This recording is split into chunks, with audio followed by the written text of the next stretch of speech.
मैं तो कहती हूँ इसकी जल्दी शादी वादी करवा दो, वरना लड़की हाथ से निकल जाएगी। तुमसे ज़्यादा चिंता है मुझे शीतल की शादी की। कल ही वो रामपुर वाले मौसा जी को फ़ोन भी किया था, बता रहे थे एक लड़का है नज़र में, उनका अपना घर है और लड़का भी अच्छा है।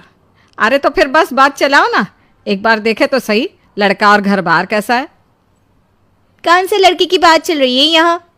तुम्हारी शादी की बात चल रही है बेटी। अब तुम्हारी शादी की उम्र हो रही है तो लड़का तो देखना पड़ेगा ना। उफ़ो, मुझे अभी नहीं करनी शादी वादी, ये तो मेरे खेलने कूदने के दिन है। बहुत खेल कूद ली तुम, अब घर के काम धाम सीखने की कोशिश करो, समझी? ससुराल जाकर हमारी नाक मत कटवा देना। सब्जी काटनी तो आती नहीं इसको, तो नाक ही कटवाएगी। अरे मैं इसे शादी तक अच्छे से सब सिखा दूंगी, आप तो बस उस लड़के से इसकी शादी के बाद चलवाओ।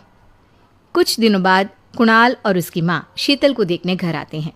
कुणाल दिखने में बड़ा ही स्मार्ट होता है, शीतल तो उसे देखती ही रह जाती है। देखो जी, हमारी कोई डिमांड तो है नहीं, बस हम चाहते हैं कि लड़की घरेलू हो, घर के सारे कामकाज संभाल ले। अब आपके परिवार में तो बस 3 ही लोग हैं, पर हमारा तो खूब भरा पूरा परिवार है। बाकी हमें लड़की के घूमने फिरने दोस्तों से मिलने से कोई दिक्कत नहीं है, घर का काम करने के बाद जो चाहे सो करे। अरे वाह, ये तो इतने बढ़िया लोग हैं, लड़का भी इतना स्मार्ट है और ऊपर से इन्हें मेरे घूमने फिरने से भी कोई दिक्कत नहीं है। हे भगवान, तूने तो बिना मांगे ही मुझे सब दे दिया। बताओ जी, और क्या चाहिए हमें? हमारी तरफ से तो रिश्ता पक्का है जी। बस फिर तो हंसी खुशी शीतल और कुणाल की शादी हो जाती है। शीतल मन ही मन बड़ी खुश होती है और उसी खुशी के साथ वो अपने ससुराल में कदम रखती है। आओ बहू, तुम्हारा अपने ससुराल में स्वागत है।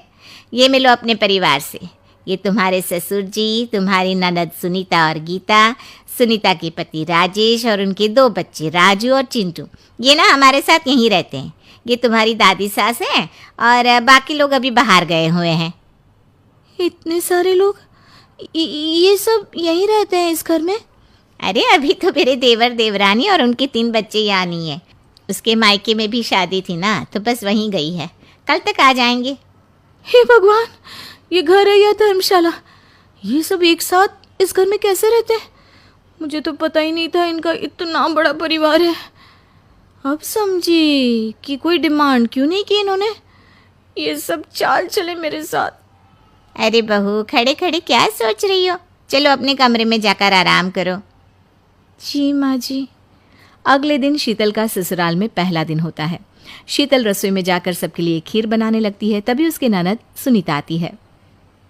अरे वाह भाभी, आज क्या बना रही हो? बस दीदी, आज वो पहली रसोई है ना, तो खीर बना रही थी। अरे भाभी, ये खीर वे रहने दो, घर में 4 लोगों को शुगर है और कुछ लोग मीठा ही नहीं खाते, आप ना सीधा खाना ही बना दो। क्या फ़र्क पड़ता है, मीठा बने या नमकीन, बस बहू के हाथ की पहली रसोई होनी चाहिए ना। जी दीदी, तो फिर मैं खाना ही बना देती हूँ, आप बता दो खाने में क्या बनेगा। बस सिंपल सी कोई सब्जी बना दो, जैसे आलू गोभी या आलू मटर, और उसके साथ रोटियाँ सेक दो। हमारे परिवार में अब तुम्हें मिलाकर पूरे 20 लोग हो गए हैं, 15 बड़े और 5 बच्चे। बड़ों की 6-6 और बच्चों की 2-2 के हिसाब से रोटी बना देना।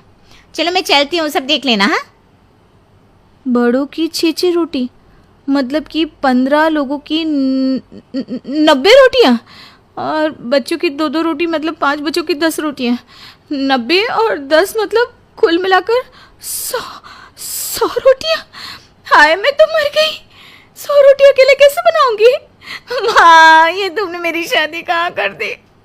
शादी से पहले तो मैंने कभी 4 रोटी से ज़्यादा नहीं बनाई। शीतल एक बड़ी सी परात में 100 लोगों के हिसाब से आटा निकालती है और उसे गूंथना शुरू करती है। आटा गूंथते गूंथते शीतल के पसीने छूट जाते हैं। उसके बाद बारी आती है रोटी बनाने की। शीतल एक एक करके रोटी बनाना शुरू करती है और 10 रोटी बनाते ही अपनी कमर पकड़ लेती है। हाय, मैं मर गई, मेरी कमर टूट गई खड़े खड़े, और ऊपर से इतनी गर्मी, मैं 100 रोटियाँ कैसे बनाऊंगी? अरे भाभी, सब बाहर रोटियों का इंतजार कर रहे हैं, ज़रा जल्दी जल्दी रोटी सेक दो। सब